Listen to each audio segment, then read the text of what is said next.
சுவிக்ஷா TV நேயர்களுக்கு என்னுடைய வணக்கங்களும் வாழ்த்துக்களும்.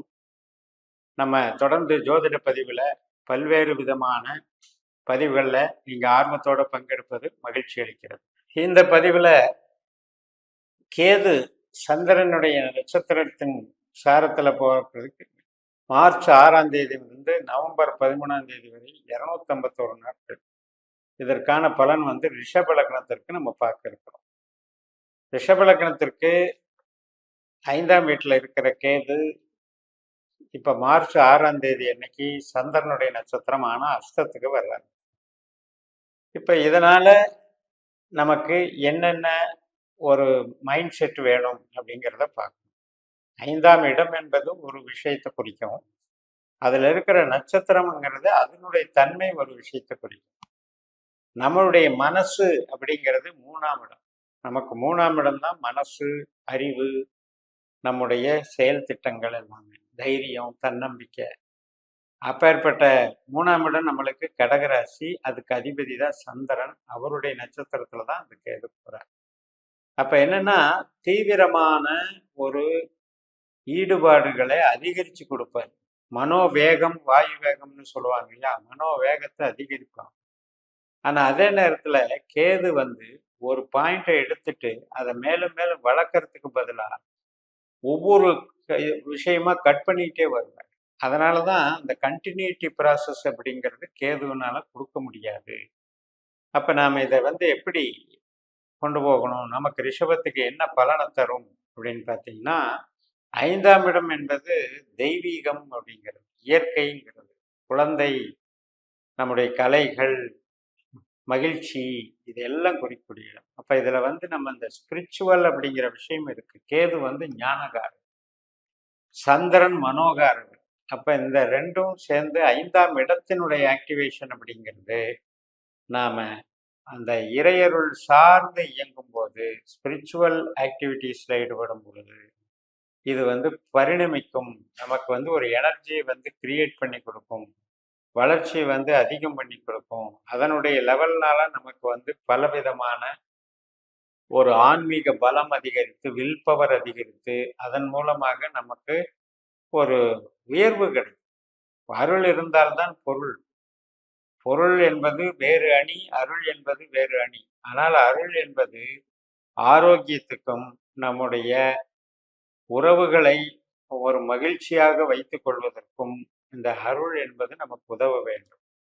அப்படிப்பட்ட அருள் குறைபாடு என்று வரும்பொழுது மனதும் பாதிக்கப்படும், நம்முடைய சுபாவங்களும் நம்முடைய கண்ட்ரோல்லையே இருக்காது. அப்பேற்பட்ட இந்த ஞானகாரகன் கேதுவாக 5ஆம் இடத்துல நமக்கு சந்திரனாக மாறும் பொழுது இந்த கைடன்ஸை நம்ம கரெக்ட் பண்ணிட்டோம் அப்படின்னா மிகப்பெரிய சாதனையாளர்களாக விளங்கலாம்.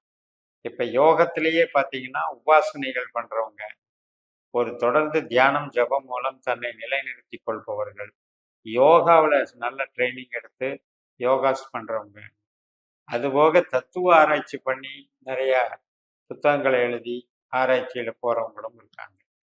எந்த ஒரு பாதையாக இருந்தாலும் இந்த 5ஆம் இடம் என்பது அருளை கொடுக்கும். அதே போல நமக்கு குழந்தைகள் சார்ந்த விஷயம், அவர்களால் ஏற்படக்கூடிய மகிழ்ச்சி, அவர்களால் ஏற்படக்கூடிய ஒரு நன்மை அப்படின்னு எடுத்து.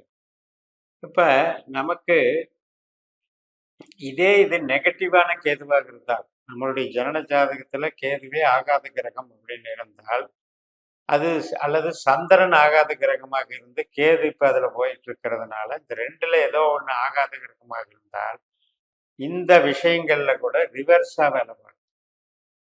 ஒரு இஷ்ட தெய்வம், ஒரு உபாசனை, இதெல்லாம் தடைகள் ஏற்படுவதற்கு சில பேருக்கு இருக்கு. அதே மாதிரி குழந்தைகளால மகிழ்ச்சிக்கு பதிலாக சஞ்சலப்படுறவங்களுக்கு சில பேர்.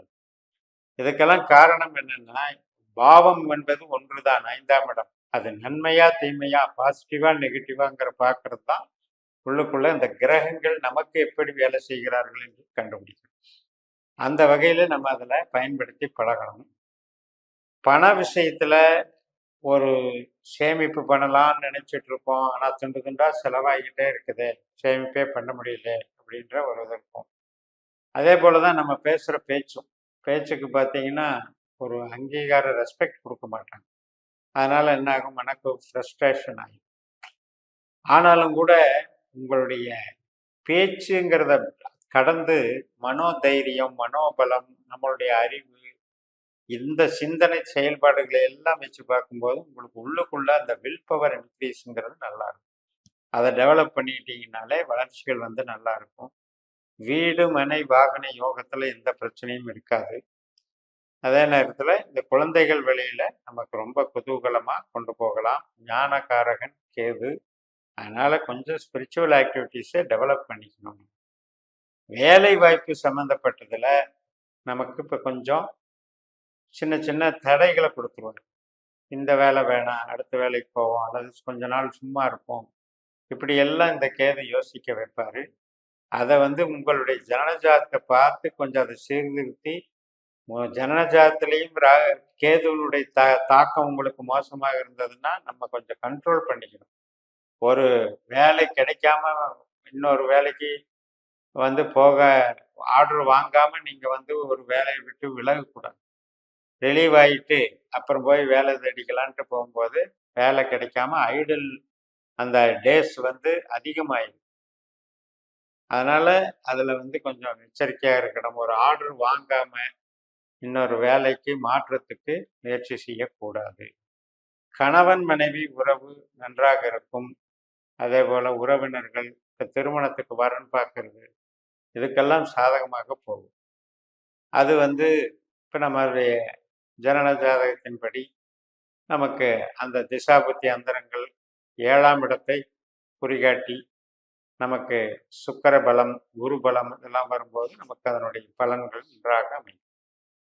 அதே நேரத்தில் ஒரு எதிர்பாராத விஷயம் நடக்கும், அல்லது எதிர்பாராத தனவரவு கிடைச்சிரும், யூக வியாபாரத்தில் ஜெயிச்சிடலாம் அப்படின்னு எல்லாம் நம்ம போகக்கூடாது. ஏன்னா இது வந்து அகைன்ஸ்டா வேலை செஞ்சிருவார் கேது அப்படிங்கிறது.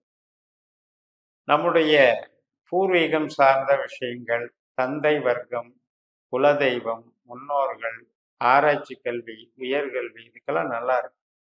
அதனால பூர்வீக சார்ந்த எந்த நடவடிக்கைகள் எடுத்தாலும் எடுக்கலாம் இப்போ. மற்றும் ஆராய்ச்சி கல்வி படிக்கிறது, உயர்கல்வி படிக்கிறதுக்கெல்லாம் சாதகமாக இருக்குது, தாராளமாக படிக்கலாம். கேதுங்கிறவர் வந்து எப்பவுமே அந்த பிஹெச்டி இது மாதிரி வந்து ரிசர்ச் பண்ணுறவங்களுக்கு இன்னும் கொஞ்சம் பலமாக விளங்குவார். அது போக தொழில், சொந்த தொழில் செஞ்சிட்ருக்குறோம் அப்படின்னா, இப்போ நம்ம ஒரு ப்ரொடக்ஷன் லைனில் உற்பத்தி சார்ந்து ஒரு மூலப்பொருளை வச்சு ஒரு பொருளை உற்பத்தி பண்ணி ஸ்டாக் வச்சு வியாபாரம் பண்ணுறோம் அப்படின்னா அதுக்கு வந்து இப்போ இந்த கேது வந்து கொஞ்சம் முட்டுக்கட்டை போடுவார். ஆனால் அதே நேரத்தில் மூளை உழைப்பு செய்கிறீங்க, நீங்கள் வந்து ஒரு வேலை பார்க்குறீங்க, அல்லது ஒரு கமிஷன் துறையில் இருக்கீங்க, கலை சார்ந்த துறையில் இருக்கீங்க, ஒரு படைப்பாளியாக இருக்கிறீங்க, ஒரு விளையாட்டு சம்மந்தப்பட்ட துறையில் இருக்கீங்க, இந்த மாதிரியெல்லாம் இருக்கும்போது ஒன்றும் பாதிக்காது. இப்போ ஐடி லைன் எல்லாம் மூளை உழைப்பு தான், ஐடி லைனில் இருக்கிறதெல்லாம். அதனால் உற்பத்தி சார்ந்த துறைக்கு மட்டும்தான் இது கொஞ்சம் நெகட்டிவாக இருக்கும். மூத்த சகோதரி நண்பர்கள் வகையெல்லாம் நல்ல நன்மையை கொடுக்கும் என்று கூறி நிறைவு செய்கிறேன். இந்த சேனலை சப்ஸ்கிரைப் பண்ணி ஷேர் பண்ணுங்கள். உங்கள் தனிப்பட்ட ஜாதக பலாபலன்களை என்னுடைய வாட்ஸ்அப் நம்பரில் தொடர்பு கொண்டு பலன் பெறுங்கள். உங்களிடமிருந்து விடைபெறுகிறேன். உங்கள் JMS. நன்றி, வணக்கம்.